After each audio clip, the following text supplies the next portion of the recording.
Ted kicks off. Who do you have as your winner of the week?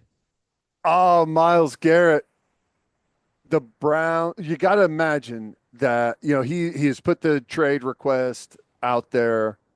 You got to imagine the Browns in going to be in full rebuild mode right now. So I imagine that they're going to try and stockpile some picks and stuff, and that request will be honored. And he's still playing incredible football, and he's going to be a highly sought after piece. I don't know.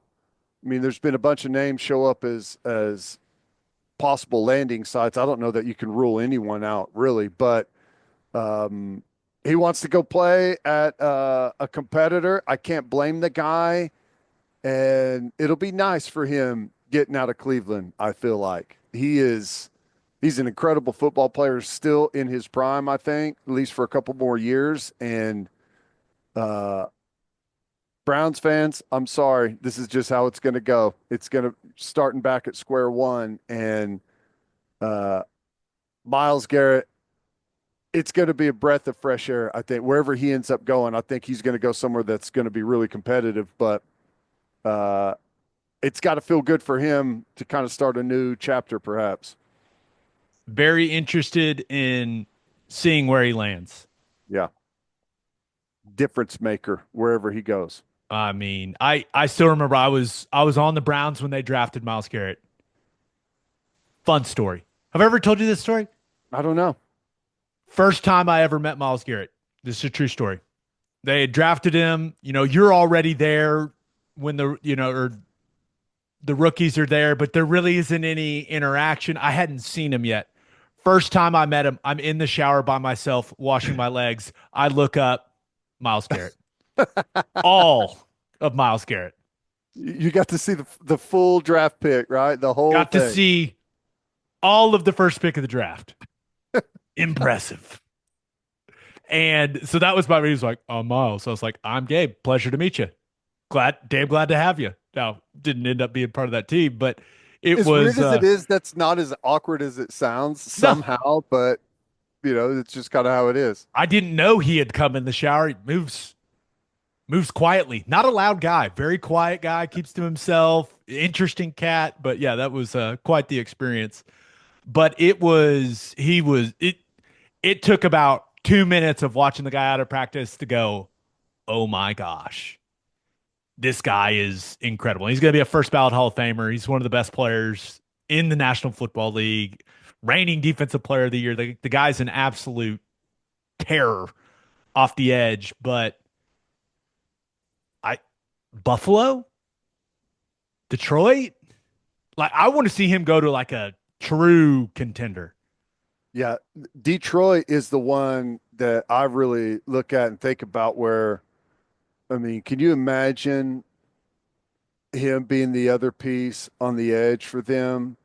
I mean, they're already really good there. I know they got banged up this year, but that would be crazy in Detroit. But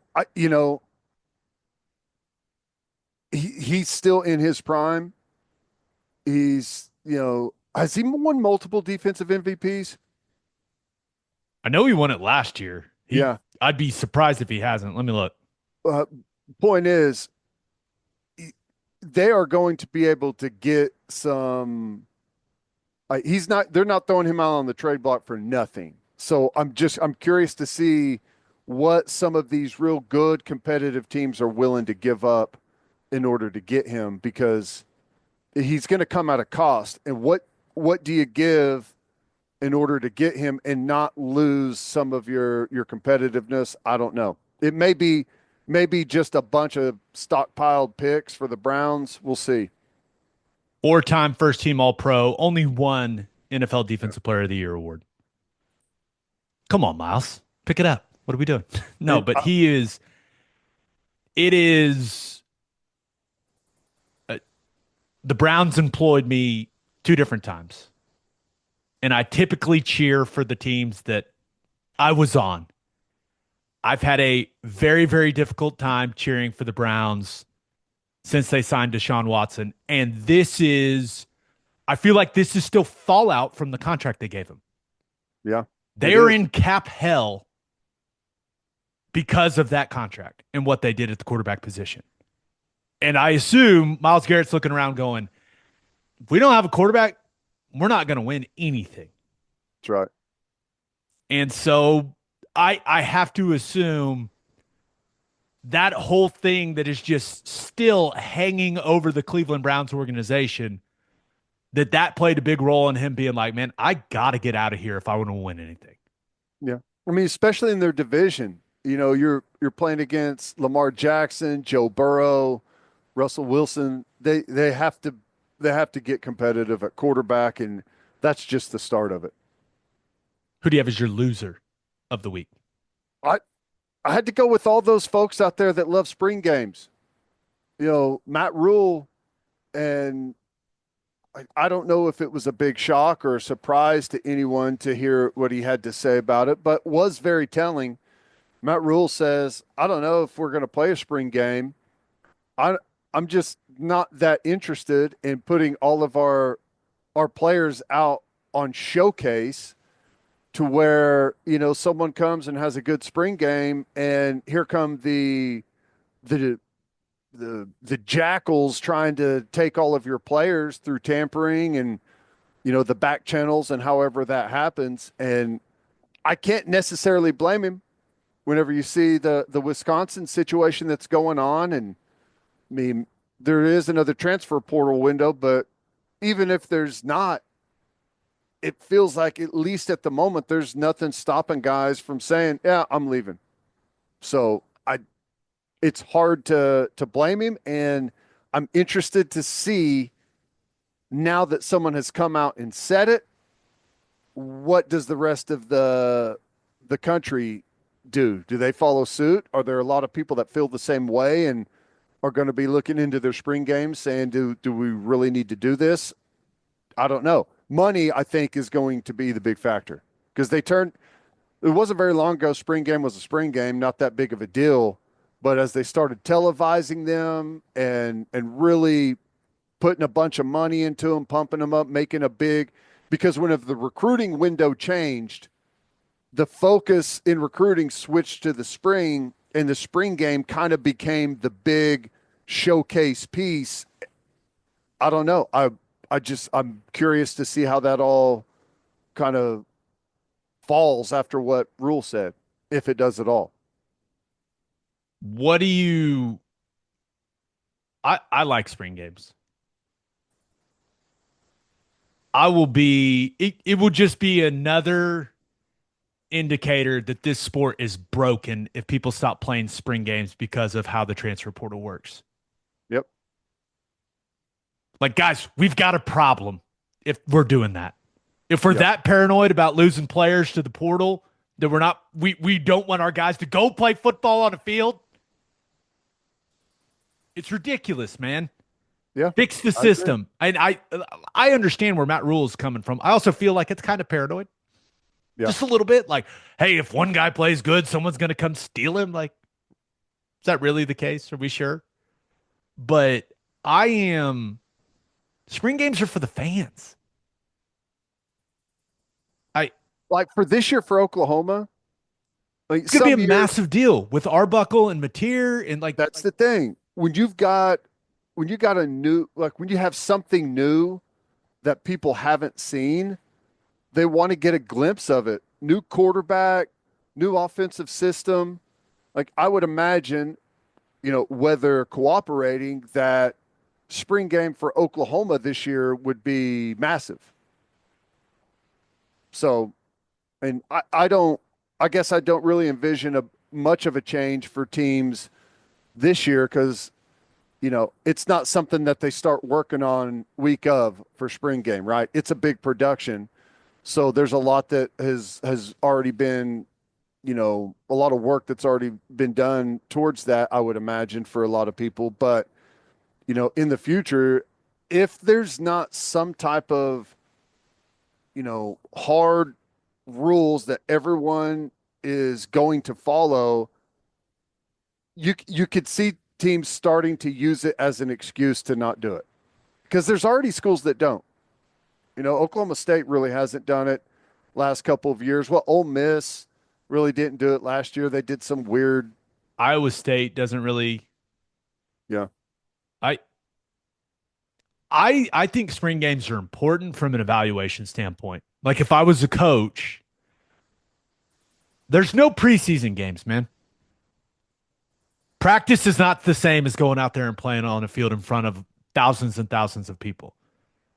And maybe I value spring games more than other people because of my experience as a player.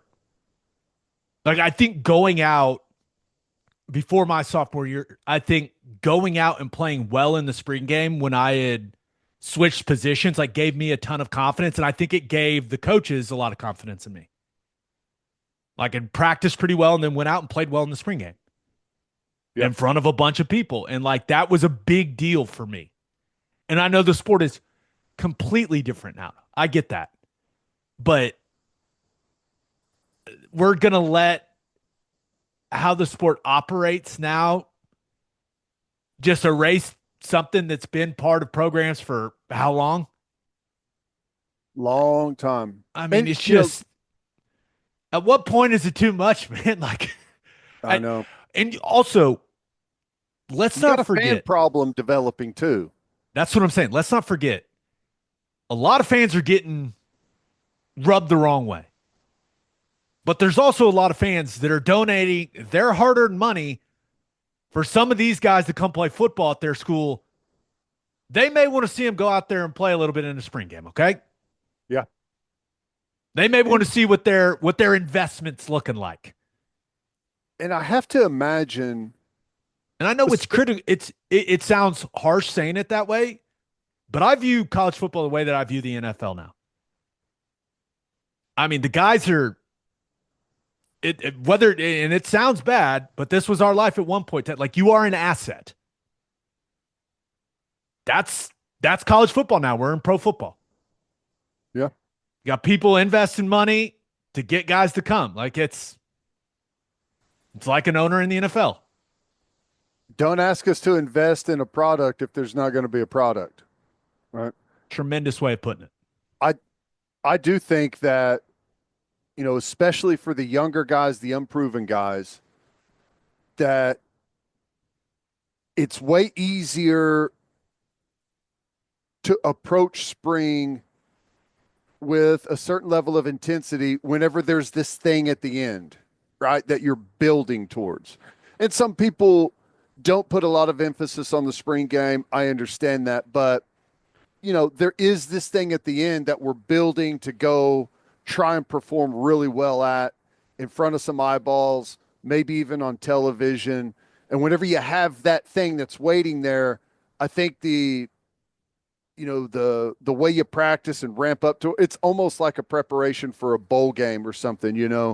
So I don't know. I think it is, as long as you don't take bad injuries, which could happen in a practice as well, obviously, but if you can avoid some of that and keep some of your star players where they play at a minimum, I think it's a big positive, a big plus for the younger, unproven players. I mean, there's a pressure to go perform when you're under the lights in front of people.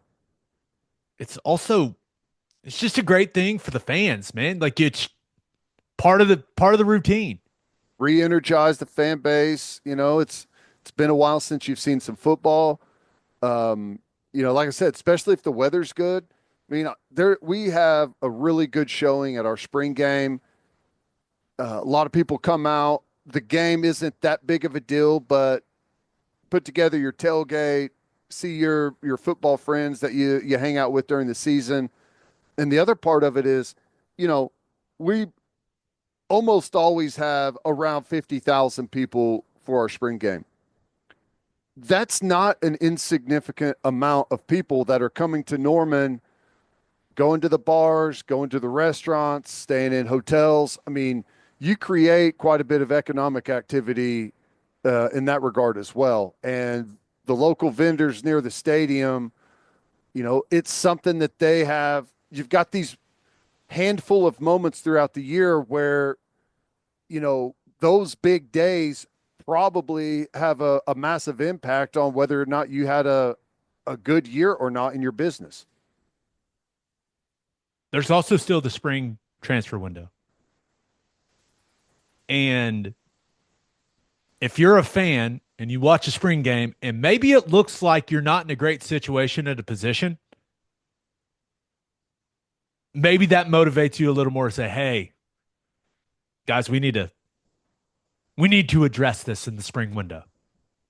Let's watch some spring games and see who looked good. Who do we have our eyes on? No, I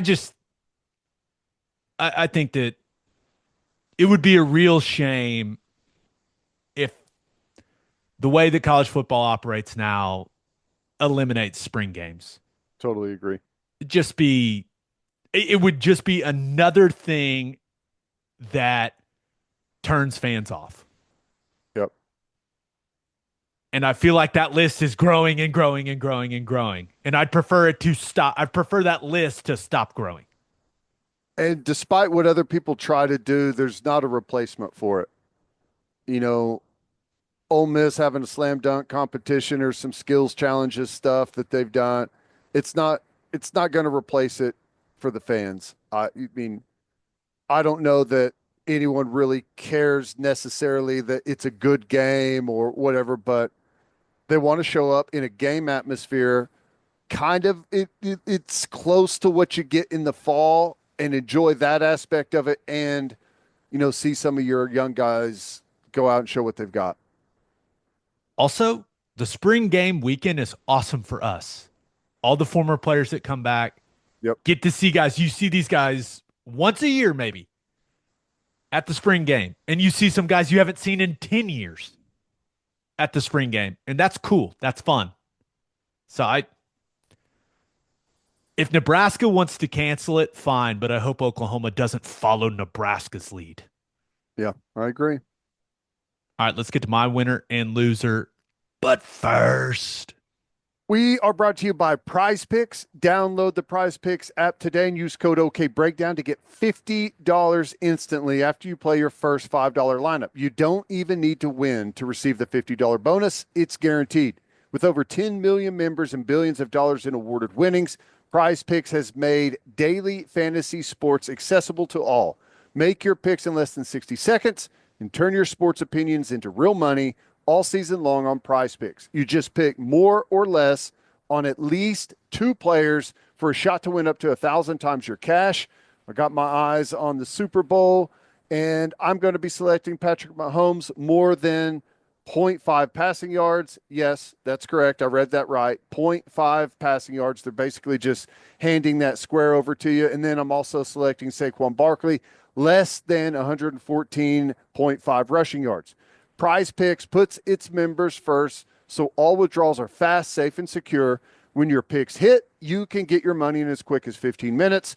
Download the Prize Picks app today and use code OK Breakdown to get $50 instantly after you play your first $5 lineup. Prize Picks, run your game. and we are public rec guys now. Hoodies are awesome, pants are awesome. Wear them all the time.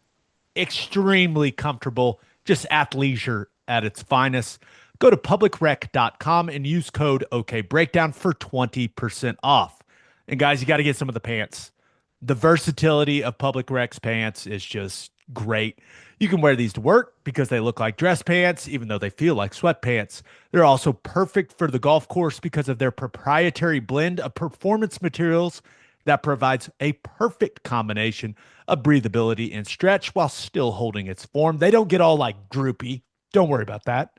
So this February, treat yourself right because comfort is always in season. These pants are so good that I'm getting choked up. That's how good they are, people. Upgrade to Public Rec and feel the difference. For a limited time, you can get 20% off Public Rec by using code OK Breakdown at checkout. Just head to publicrec.com and use code OK Breakdown and you're all set. Oh, and when they ask how you found them, be sure to mention our show. It really helps. Publicrec.com, code OK Breakdown. My winner of the week, you know what? You know what just popped into my head What's that? from our spring game conversation? Do you think some coaches are going to start hiding guys? Like NFL preseason game style. Like, oh, I've been taking second team reps on the practice field, and all of a sudden I'm the third team guy in the preseason game. That's weird. What's going on? They're hiding you, bro, because they're going to cut you and put you on their practice squad, and they're not telling you. I may Yeah, have some personal experience with that sequence of events. yeah. You get the after the individual warm up out there on the field, the coach comes over and says, "Hey, I think we're going to hold you out today." You Weird, know that coach. Why? you know I that just ankle injury you had back in the season. We don't want to risk anything. interesting. I wonder if we're going to see college football coaches hiding players, not putting them out there on the field for spring games so that no one gets eyes on them. Of course, we're going to see college football coaches do that. They're the most paranoid people on the planet. Of course, we're going Sure. to see that happen. My winner of the week. Speaking of college football coach, Kirby Smart, because even though he hasn't talked to him about it, apparently the lawmakers in the state of Georgia are willing to do whatever it takes for the dogs to be good. Do you see this? Yes. Georgia's governor. So earlier this year, or I guess in 2024, Georgia's governor signed an executive order basically saying the NCAA can't punish Georgia schools for paying their athletes NIL money. Something very similar has since happened in Oklahoma. But Georgia has taken another step. Georgia State Senator Brandon Beach and a couple of other people is sponsoring a bill where college athletes in the state of Georgia would not have to pay state income tax on NIL earnings. Georgia currently has a 5.39% income tax. This bill would eliminate that for college athletes. And here is Beach's reasoning. Quote, we're competing with Tennessee, Texas, and Florida, who have no state income tax. We've got to get Kirby and these football coaches and basketball coaches, these coaches, a tool in their toolbox to be able to compete. Well, I, every year in professional sports, whether it's NBA, NFL, and you got free agency, what always comes up, right, with guys getting big contracts? Well, if you go to California, you'll have a 10% state income tax. If you go take a similar deal in Florida or, one of these states that doesn't have state income tax, that's a lot more coin in your pocket. You want to be in the AFC South. That's where you want to be. Yep. But I'm just trying to imagine a recruit being in Kirby Smart's office, who I think is widely considered the best college football coach in the sport, telling him, hey, coach, I just don't think I'm going to come. The state income tax, man, it's just, Can you imagine that? Because I can't. I don't think that's ever happened. Ever. It's like, coach, you guys made the same offer NIL wise that Florida did. Yeah. Okay. But you see, it's actually 5.39% less than Florida is offering because, the whole state income tax deal. Sorry. Kirby Smart would go, get out of my office. I, you know who pays state income taxes in Georgia? The guys that play for the Atlanta Falcons. So, like, at what point does this thing, like, at what point do we stop this ridiculous process, dude? Like, I now don't know. these guys aren't going to have to pay state income taxes that every other citizen in the state of Georgia has to pay? That's the thing. It's like, oh, I mean, what are okay, we doing? that's interesting. That's an interesting way to become more competitive. Don't mind the 20 million other people or however many people live in the state of Georgia that are going to be like, hey, hang on a second. Wait, what? I mean, I've got to pay it, but they don't. Yeah, interesting to see how that will be received by everyone else. Maybe they won't. Maybe they don't care. They say, yeah, whatever we got to do to be competitive, let's pass this thing. I don't know, but I could see people saying, hell no. If they're not paying, I'm not paying. Ted, I think it's a fair characterization for both of us to say that we hate taxes. Yeah. Yes. Hate them. Hmm. Hate them. But can you really have your college football players not paying state income tax and every other person in your state paying them? And maybe this doesn't happen, but just saying it out loud sounds ridiculous. It does. Um, I, I guess it shows what you value, I guess, right?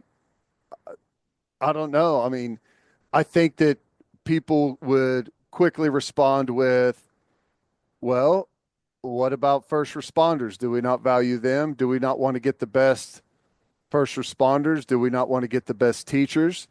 Why don't we say they don't pay state income tax? I don't know. It feels like it sounds like a good idea in the beginning to say, hey, this could give us an edge to be more competitive, but um I don't know. I guess we'll see how it goes. If they pass it, I would be willing to bet there's a bunch of other schools around the country that'll make really quick phone calls to their legislators to see if they can maybe present a bill to see if they can get it through for their players as well. I would imagine the state of Oklahoma will be on that list. Yeah, they're trying to drop it here just across the board anyway. So Right. And I think that's something that these state senators in Georgia mentioned. Like, hey, we're hoping to get to no income tax at all, but we're at this huge disadvantage.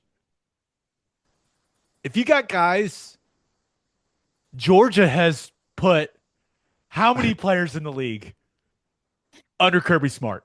all of them. Every basically you have I don't know a 50% chance, a 60% chance of being drafted if you go to Georgia. That's probably maybe a little high, but you know what I mean. Like Right. they are putting player after player after player in the National Football League, and a lot of them are being drafted early. If you got a guy making decisions over a 5.39% state income tax, you may not want that guy. Yeah. Yeah. I don't know. I don't know, dude. It just feels like this whole thing it keeps getting just when you think it can't get more ridiculous, it just keeps going. It does. Um, I, I don't know. The next step, I guess, logically, is that the states will be able to use income tax revenue to pay NIL to college athletes, right? I mean, is that the next step in this thing? You want to know maybe the most interesting part about this? One of the sponsors of the bill, the beach guy, said he hasn't talked to Kirby Smart about this. He hasn't talked to Georgia's AD or president about this. He got this idea from having dinner at the lake with Nick Saban. Oh man. Nick becoming a lobbyist now for the NIL groups, I guess, right? That's funny. It's like, hey, you don't want to be at any disadvantage, and I get that, but can someone please just pass a federal law so we could just have the same rules, Yep. please? Everyone in the state will pay income tax, but college football players. Oh, loser of the week. Give me Ryan Day. Mm. Won his national title. He's got to be, he's on cloud nine. He's not worrying about anything, but winning and success, a lot of times it comes with a cost, and he's losing a lot of guys off that staff. Jim Knowles going to Penn State. He lost his offensive line coach, Justin Fry. He's now the offensive line coach for the Arizona Cardinals. And now Chip Kelly goes to the Las Vegas Raiders. And did you see the reported salary for Chip Kelly? No, I didn't. $6 million a year. Ooh. That's Wow. the report. I don't know if that's been confirmed or not. That's what That's I saw. So that would make him the NFL's highest paid coordinator. So that's an easy choice if you're Chip Kelly. Hey, Hey, you don't have to deal with all this NIL and recruiting. And I don't think Chip was doing much of that anyways. But hey, just go coach ball and make a ton of money. Live in the suburbs of Vegas. Okay. Sure. that's wild. Yeah, I guess I didn't expect that from Chip Kelly to go back to the NFL, but at $6 million, that's perhaps the push you need. What, Brian Harsin now going to be the offensive coordinator? I I hadn't seen that, but I I would assume Ryan Day is going to have a lot of people want that job. Yeah. But when you think about all they're losing off the team, Will Howard, Abuka, Josh Simmons, Seth McLaughlin, Their whole defense. the whole defense, Sawyer, JTT, Cody Simon, Burke at corner, like Ransom, like they're losing a ton of guys. And now you're losing your offense coordinator, your defensive coordinator, and your O-line coach. Mm. It's with the way that roster building works now, it's going to be very, very impressive if Ryan Day can get that team back to a championship level for the 2025 season. Because it's not the same. It's not what it used to be because of NIL, because of how this thing is functioning now. I still think Ohio State's going to be very good, but this is going to be a huge test for Ryan Day to get that team back to the level that everyone expects Ohio State to be at. And they open with Texas. Whoa. Ohio State would lose their entire team and both coordinators when they get Texas, of course. Look, Everything's breaking Texas's way over the last couple seasons. it's all Dang falling it. into place for them. Yep. Chip Kelly, that's awesome, but they better go find a quarterback. Yeah. I think the Raiders quarterbacks this year were like Gardner Minshew, Aiden O'Connell. I'm pretty sure Desmond Ritter's on that roster. That A lot of the mocks have them getting Shador Sanders. I assume Chip Kelly will have some opinions on which guy he would like to have, but we'll see. They got a Yep. new GM. Everyone's really excited about. Was it Spytech? What a name, by the way.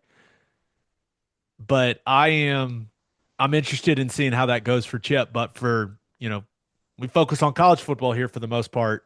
It's a bit of an uphill climb for Ryan Day for the 2025 season when you think about what they lost off the roster and what they lost from the staff. It's gonna be a tough rebuild for them for sure.